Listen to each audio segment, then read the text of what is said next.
Hi friends, welcome back to our channel.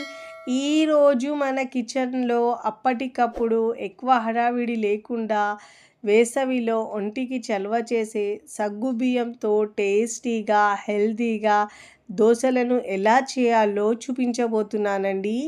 ఈ అట్లయితే మెత్తగా సూపర్ టేస్టీగా స్పాంజీలాగా నోట్లో వేసుకుంటే కరిగిపోతాయండి. అంత టేస్టీగా ఉంటాయండి.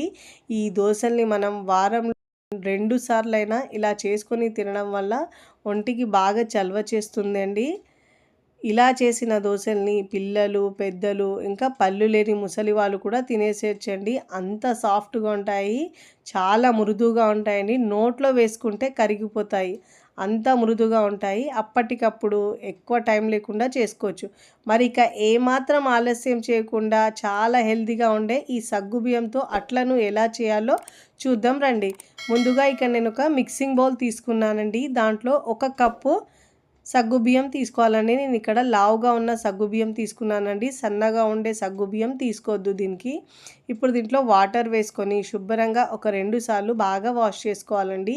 మీరు కొలతలు గిన్నె, గ్లాస్తో దేంతో అయినా తీసుకోవచ్చండి. నేను ఇక్కడ మెజరింగ్ కప్స్తో తీసుకుంటున్నానండి. ఇలా శుభ్రంగా వాష్ చేసుకున్న సగ్గుబియ్యాన్ని పక్కకు పెట్టుకోవాలండి. ఇక్కడ మరొక బౌల్ తీసుకొని దాంట్లో ఏ కప్పుతో అయితే మనం సగ్గుబియ్యం తీసుకున్నామో అదే కప్పుతో 1 కప్పు రేషన్ రైస్ తీసుకుంటున్నానండి. లావుగా ఉన్న రైస్ తీసుకోవడం వల్ల దోశలు మంచిగా వస్తాయి. ఇప్పుడు దీంట్లో ఒక పావు టీ స్పూన్ దాకా మెంతులు వేసుకోవాలండి. ఇప్పుడు వాటర్ వేసుకొని శుభ్రంగా ఒక 2-3 సార్లు బాగా వాష్ చేసుకోవాలండి. ఫస్ట్ టైం నా ఛానల్ చూస్తున్న వాళ్ళు ప్లీజ్ నా ఛానల్ని సబ్స్క్రైబ్ చేసుకోండి, లైక్ చేయండి, పక్కనున్న బెల్ ఐకాన్ని ప్రెస్ చేయండి. ఇలా ప్రెస్ చేయడం వల్ల నేను పెట్టే వీడియో నోటిఫికేషన్ ముందుగా మీ హోమ్ పేజ్కి వస్తాయండి. బియ్యాన్ని ఇలా శుభ్రంగా వాష్ చేసుకొని ఆ వాటర్ తీసేసి తిరిగి మళ్ళీ దాంట్లో వాటర్ పోసుకొని ఒక 2 గంటలు నానబెట్టుకుంటే సరిపోతుందండి. అంతకంటే ఎక్కువ నానబెట్టే అవసరం లేదు. మార్నింగ్ లేవగానే మనం ఇలా నానబెట్టుకొని బ్రేక్ఫాస్ట్ టైంలోకి మనకు బ్యాటర్ రెడీ అయిపోతుందండి. ముందుగా నానబెట్టుకున్న సగ్గుబియ్యం ఉన్నాయి కదండి, ఆ సగ్గుబియ్యంలో ఏ కప్పుతో అయితే సగ్గుబియ్యం తీసుకున్నామో అదే కప్పుతో పుల్లటి పెరుగు తీసుకోవాలండి. ఒకవేళ లేకపోయినా తీయటి పెరుగైనా వేసుకోవచ్చు దీంట్లో. ఇప్పుడు ఇలా పెరుగు వేసుకున్న తర్వాత బాగా మిక్స్ చేసుకోవాలండి. చాలా టేస్టీగా ఉంటాయండి. ఇలా మనము బియ్యము ఇంకా పెరుగు వేసుకొని చేస్తాం కాబట్టి టేస్టీగా ఉంటాయండి. ఇప్పుడు ఇలా బాగా మిక్స్ చేసుకున్న తర్వాత మూత పెట్టేసి ఈ రెండిటిని కూడా మనం ఒక 2 గంటల పాటు నానబెట్టుకోవాలండి. ఎక్కువ టైం కూడా అవసరం లేదండి. మార్నింగ్ లేవగానే మనం ఇలా నానబెట్టుకుంటే బ్రేక్ఫాస్ట్ టైం వరకు మనకు బ్యాటర్ రెడీ అయిపోతుంది. చూడండి, ఇప్పుడు ఇక్కడ నేను 2 గంటల తర్వాత చూపిస్తున్నాను చూడండి. గంటన్నర అయినా సరే సరిపోతుందండి. ఇప్పుడు ఇలా సగ్గు బియ్యం 2 కూడా బాగా నానాయండి. ఇప్పుడు ఇక్కడ ముందుగా గ్రైండ్ చేసే ముందు మనము ఒక బౌల్ తీసుకొని దాంట్లో పావు కప్పు లావుగా ఉన్న అటుకులు తీసుకోవాలండి. అటుకులు కూడా ఒకసారి బాగా వాష్ చేసుకొని ఆ అటుకుల నుంచి వాటర్ తీసేసి మళ్ళీ దాంట్లో తిరిగి వాటర్ పోసుకొని నానబెట్టుకోవాలి. ఈలోపు అటుకులు నానేలోపు మనం మిక్సీ జార్ తీసుకొని ముందుగా నానబెట్టుకున్న సగ్గు బియ్యాన్ని వేసుకోవాలండి దీంట్లో. ఈ అట్లయితే మెత్తగా స్పాంజీలాగా ఉంటాయండి. అంత సాఫ్ట్గా ఉంటాయండి. ఇప్పుడు బియ్యాన్ని కూడా వేసుకోవాలండి. మీరు కావాలంటే దీంట్లో ఒక పావు కప్పు దాకా మినపగుళ్ళైనా వేసుకోవచ్చండి. బట్ ఇక్కడ నేను వేయకుండా చూపిస్తున్నాను. ఆల్రెడీ నేను సగ్గుబియ్యంతో ఇంకా చాలా రెసిపీస్ ఉన్నాయండి. మీరు కావాలంటే ఛానల్లో వెళ్ళి చెక్ చేసుకోవచ్చండి.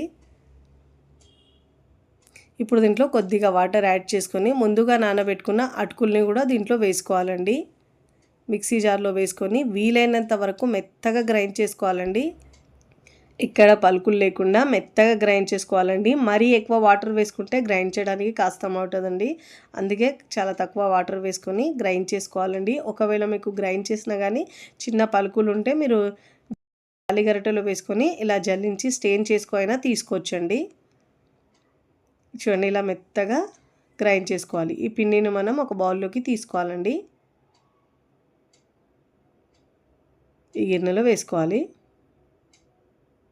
మీరు కావాలంటే ఈ పిండిని పులియబెట్టుకొనైనా బ్రేక్ఫాస్ట్ చేసుకోవచ్చండి.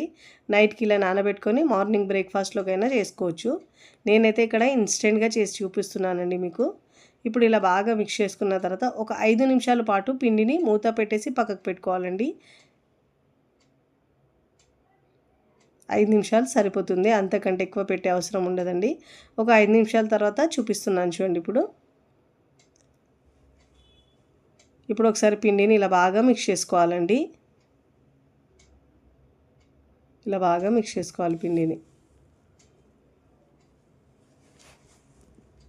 ఇప్పుడు దీంట్లో రుచికి సరిపోయినంత ఉప్పు వేసుకోవాలండి. బేకింగ్ సోడా పావు టీ స్పూన్ వేసుకోవాలండి. ఇక్కడ మనము బ్రేక్ఫాస్ట్ ఇన్స్టెంట్గా చేస్తున్నాం కాబట్టి బేకింగ్ సోడా పావు టీ స్పూన్ వేసుకోవాలండి, అంతకంటే ఎక్కువ వేసే అవసరం లేదు. ఇప్పుడు ఇలా బాగా మిక్స్ చేసుకోవాలి.